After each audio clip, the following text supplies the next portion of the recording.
Ready for it. Thrilled for it. Presenting Franks with Turbo Booster Jet Engine. Nexa.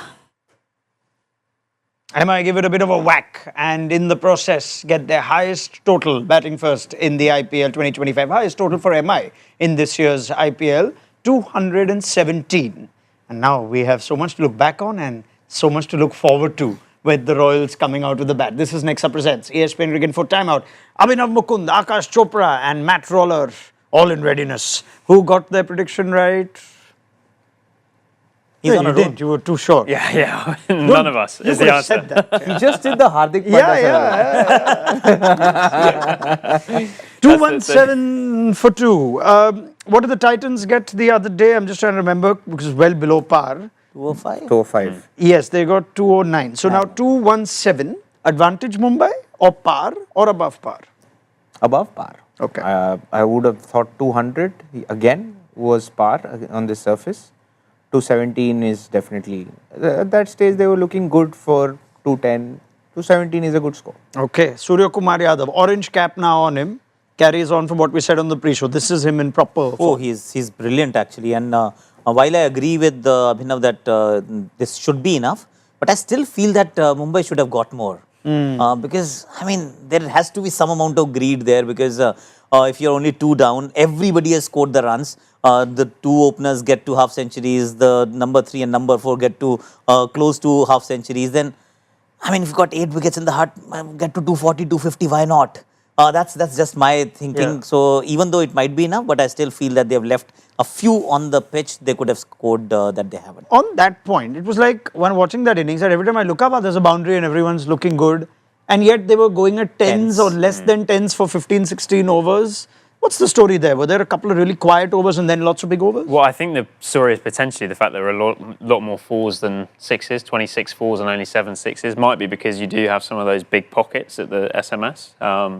But yeah, I think it looks a good score. I actually think the timing of the wickets, despite the fact they fell in quick succession, almost worked quite well in terms of giving both Surya Kumar and Hardik an opportunity to face, I think, 23 balls each. And give them that chance to really go hard from the outset. So I think maybe there was a little slowdown. Maybe Rickleton and Rohit could have gone a tiny bit harder out of the power play, being super critical. But I think it looks a pretty good score.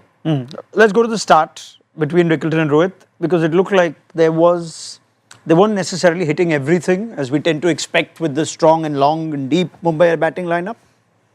Yeah, it's also players adjusting to the types of pitches that you get in the IPL where predominantly they play the Wankhede, there's more bounce, red soil surface.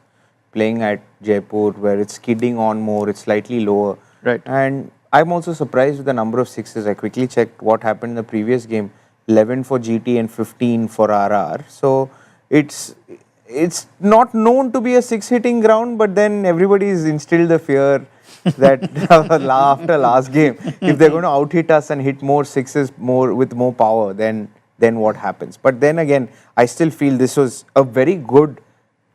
If I were in the Mumbai dressing room, I'd be really happy at this point. Let's put it that way, right? Because 217 for 2 is a great score considering you've lost the toss put in. It's a very, very good effort with the bat. Okay, and there is Bumrah, of course. But then there is Suryavanshi there. I can't believe I'm putting him in the same bracket. Poor chap.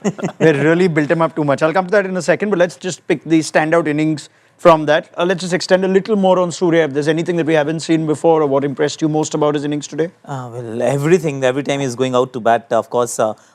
This season, now we were discussing it in the pre-show as well, that every time he scored over 25, once again he just goes out there, bats the way he has. And looked, the guy, if he had got more strike, he would have scored even more. Hardik was still struggling to get going, I felt, definitely in the beginning. Yeah. Surya was not farming the strike as much, and still he's ended up with 210 strike rate, has batted once again the pockets that he finds, and that long leg 6 is still my favorite. As it turns out, they both finished on the same score, 48 of 23, and Hardik, curiously, has hit just 1-6, 6 4s and 1-6. Hardik Pandya's innings summation? Again, power. The fact that he's able to generate so much power with one knee bent and able to clear so much straight, it's just incredible to watch. I think Hardik's been batting beautifully for the last year or so, where he's come in and looked settled straight away. He's able to hit those 6s and 4s more often than not. He's able to play at a higher strike rate. I think he's really worked on his hitting. But another word on Surya, if I may. Please. He's got one hit straight 4 and one hit straight 6. Everything else is behind. It's the time we actually relook those rules for behind square. Does it even matter in T20 cricket? Have 2 or 3 more there for someone like... We discussed this not so long ago when Mark Boucher was here, not on air, so I don't mind having it. He was just very annoyed that Klaasen's gloves were in line with the stumps and all that. So, he was very objective about it, Mark Boucher.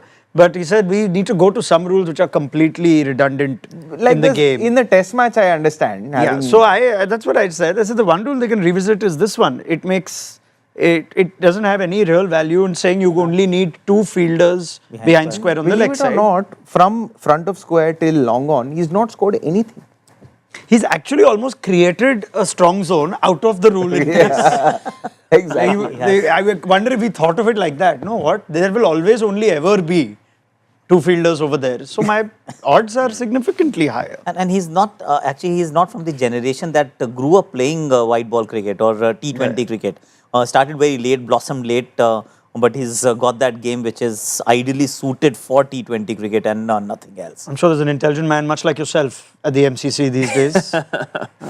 Rule that can be changed. Do you have an opinion on it? Not a strong one. I think I can see the case for changing it. I suppose with 2 bouncers per over, if you have 3 men behind square leg side, could it get a bit predictable? Okay, fine. The opening stand. That is now looking like an opening stand that is paying off, like an investment you put in. You thought this could be the next Rohit and QDK pairing. Rohit is still around. Rickleton's looking the part now. Yeah, and I thought they dovetailed quite nicely as well today. I think Rohit really took down Theekshana in the power play, whereas Rickleton was more rotating and trying to get Rohit on strike against the spin. Unbelievable stat courtesy of Yash Jha. First time in 10 years that both MI openers have scored 50 plus in the same game. If anyone can name the 2, I'll be very impressed. First time in 10 years. So Lendl Simmons must be one of them. Lendl Simmons is one. I'll give you very 2015. Good. Was it an overseas guy as well? No, local. Lendl Simmons and... Ishan Kishan. No. 2015 is a long time back. Won't be, was it Rohit again? No, not Rohit. Was it Rohit? Shall I put you out your misery? Let me play a little longer. Lendl Simmons definitely, because he had that great year. But PP, was it? PP, Parthiv Patel. Very good, Raunak. Very good. Excellent. I owe PP some nice comments. Yeah. All right. On that quickly, but Rickleton picked up base price, if I remember correctly. Yeah, no one really went for him. And he plays for their franchise in SH20. So that's what they do actually. So once that's why scouting is so essential, which allows you to build a team that you want, pay big bucks to the ones that you want. Most of those are going to be Indian players, and then just be very prudent with your picks because you won't have the kind of money that you really want.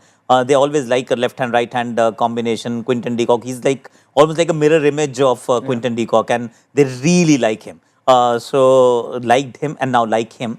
That's Ryan Rickleton, and not just today. I think the pitch at the Wankhede. That's what they were thinking, keeping in mind that Ryan is for Wankhede. Whatever else we get from him is going to be bonus. So he's actually now it's on the bonus front. And on that last game, I think we said on the couch here that the challenge for a South African playing the IPL first time, how to take down spin. He showed that in that game. Do you see now Rickleton having all-round game for IPL success beyond the Wankhede? Definitely, yes. I think he's a very, very good player at the top of the order. He's got a lot of good attributes to him as an opening batter. He can accelerate when he wants to.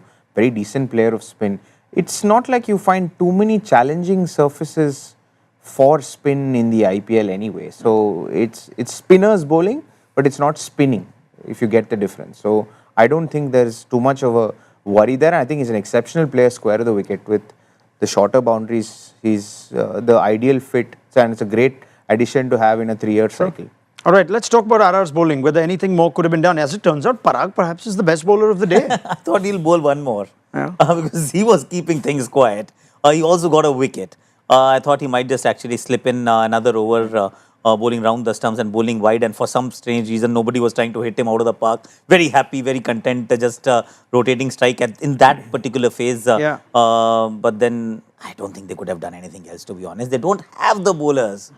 One thing I didn't like, and I've seen this a couple of times with RR this season, is not attacking enough in the power play. I think that first over, Jofra goes for 2, Yeah. It swings a new ball, nips it a bit off the seam, and then the third over suddenly is Tikshana. And he comes back on for the fifth over and goes around the park a bit. And I just think you've got your key asset, your best bowler by such a long way, surely attack with the new ball and try and break into that MI middle Let's order. extend on that, because the flip side of it is this is my only guy who can. So at what point do I use him against this very formidable batting lineup? Could you invest heavily at the top and go 3 Jofra and then leave the middle with just 1? At least 2, right? Okay, 1 and 3. Appropriate. Yeah, at least 2, because you'd want to protect Tikshana a little bit also. I know he had a decent game in the previous one, but he's had a very lukewarm IPL, if you may call it. And Yeah. I'm a strong believer of this. And if you're having 4 overseas, or how many ever overseas players you have in a country that is blessed with so many very, very good spin options, which is India, you have to be an exceptional overseas spinner to make it to the IPL. You have to be Rashid Khan. You have to be Rashid, you have to be Sunil Narayan, you have to be Noor. You've got to be this. So you can't, he's literally made his way into this team on the back of the fact that he can be a strong power play defensive option. Going at 47 in this game is a bit disappointing from the RR standpoint. And it's not like they have a lot of great overseas options. Faruqi returning doesn't have any impact. Almost got Rohit, but it's not like there was much that he could do beyond that. I think that's where the momentum shifted again. RR's bowling remains a problem. Was Madwal one of the good things today? True. I think he bowled all right in the end. Yeah. There was some amount of reverse swing available, and he extracted that. This is that kind of a day where there will be no dew. There was a sandstorm or a bit of rain around as well. So dew is not something that is going to play a role in the second innings. You're very familiar with that state, of Yes, course. sir. Sandstorm this time of year. Yeah, I mean, you never know what happens. It there. looked like Rohit wanted to go off. And he was like, we're not going to play this. The umpire, while his shirt was blowing with the wind and all, just said, no, we can play on. We can carry on. And Faruqi was swinging it at the time. Anyway, now let's look ahead. Jaiswal, I'm guessing. 200s in 3 games, Matt, am I right? Yeah. 200s, Correct. right? 200s in 3 games against Mumbai, yeah. MI. And they have a very good record against MI at Jaipur, from what I recall. Yeah. So are we thinking that 14-year-old lightning can strike twice? Anybody going for it? No. No. Where's your sense of adventure, gentlemen? Where I thought human possibility has been redefined. We don't know anything. All right, let's go bowling plans. At what point are you throwing Bumrah in this? Are you sending him first up to send a message, or no? Bolton Chair. Abhi? I would bowl couple of Bumrah overs in the power play, try and shut the game down as soon as possible. Try and see if you can then gamble with the spin, because their middle order has been woeful against spin. Yes. So try and get a couple of early wickets, but try and be as defensive as you can initially. What about your boy Will Jacks, who's quietly picked up 2 Player of the Match awards, bowling 4 overs on neither of those occasions? Yeah, taken 5 wickets and all of them left-handers so far. I actually think if you look at Jax's record across his career, he's one of these rare off-spinners who has very good numbers against both right-handers and left-handers, or very good for a 6th option anyway. So I'd like to see if the opportunity comes him to actually bowl some right-handers in the middle order, if the chance is there today. But yeah, I could definitely see him coming on early with this opening pair. Early in the power play, Aakash, you did mention, after we were analysing Vaibhav Suryavanshi's attacking technique, that he could be vulnerable to a little bit of spin. Yes, but you'll still go with the fast bowling option to begin with. You've got Trent Bolt. I'm thinking, I don't know whether Deepak has the ball in hand. I would have gone It's Bolt. Chahar first over. Yeah, I would have gone with Bolt for the first over. Just swing the ball, pitch it fuller, not just think about Vaibhav. There is Yashasvi as well, who's got his problems against the left armers well documented. So why not just throw Trent Bolt right up at the start? Okay, is Jaiswal taking strike? Yes, or he is. Is the more informed? Senior pro, no? Yashasvi Jaiswal has become At very 23. senior pro. At 23. It was nice that Suryavanshi, I think, said in this interview last time that Jaiswal was guiding me through. Like, Jaiswal playing the senior players. Yeah, but knock the in best the thing for partnership. Jaiswal was the fact that finally a big score came in a not out thing. He anchored the chase through, which was really nice from Jaiswal, because I'm sure he must have been frustrated. It's been great form, and they've been losing.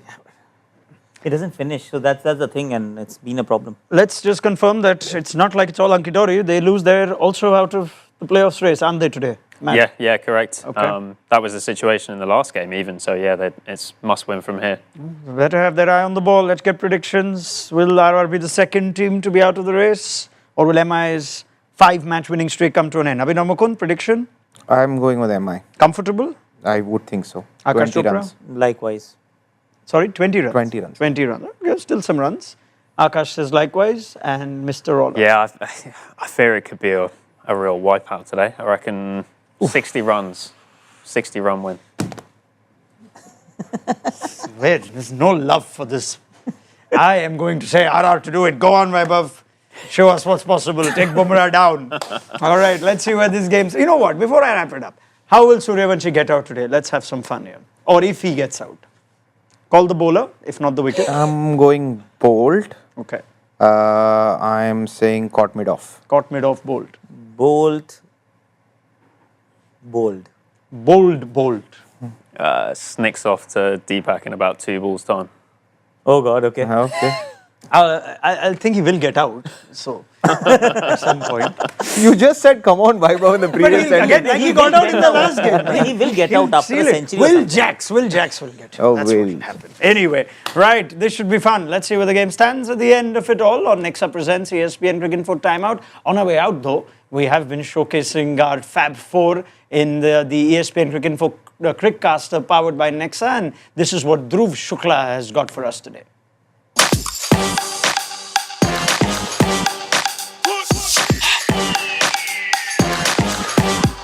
Ready for it. Thrilled for it. Presenting Franks with Turbo Booster Jet Engine. Nexa.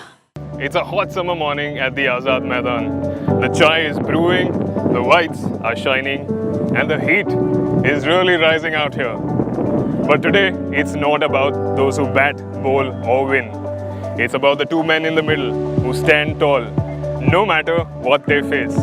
मैं अपने team का batsman था, opening batsman plus wicket keeper था। तो नी problem की वजह से मैंने क्रिकेट छोड़ना खेलना कम कर दिया है। फिर अंपायरिंग किसी ने मेरे को बोला कि अंपायरिंग करिए आप आपके पास नॉलेज है अच्छा है, तो मैं अंपायरिंग करना शुरू किया। माउथ टू माउथ पब्लिसिटी होने लगी, लोग बोलने लगे कि भाई आप हमारे लिए अंपायरिंग करिए। फुल टाइम कर नहीं सकते, इसलिए मैं पार्ट टाइम करता हूँ। सैटरडे संडे रहता, कोई वीक हॉलीडे भी रहता है, उसमें भी करता हूँ। बाकी ये मेरा बिजनेस है डेयरी फार्म का, डेयरी का, उसमें भी मेरे को बाकी का 5 days उसमें टाइम देना पड़ता है। It was a passion initially, but now it has turned into a profession. Never knew that it will go so long. So when I started, I was just enjoying the game. And then initially getting upgraded to the top divisions. I've watched so many greats and I'm very privileged. ज़रूरी नहीं कि आप fame चाहिए या पैसा चाहिए, हमारे को सिर्फ ऐसा है कि बस क्रिकेट से जुड़े रहना है। Heads or tails doesn't really matter. Thanks to these legends, cricket has already won.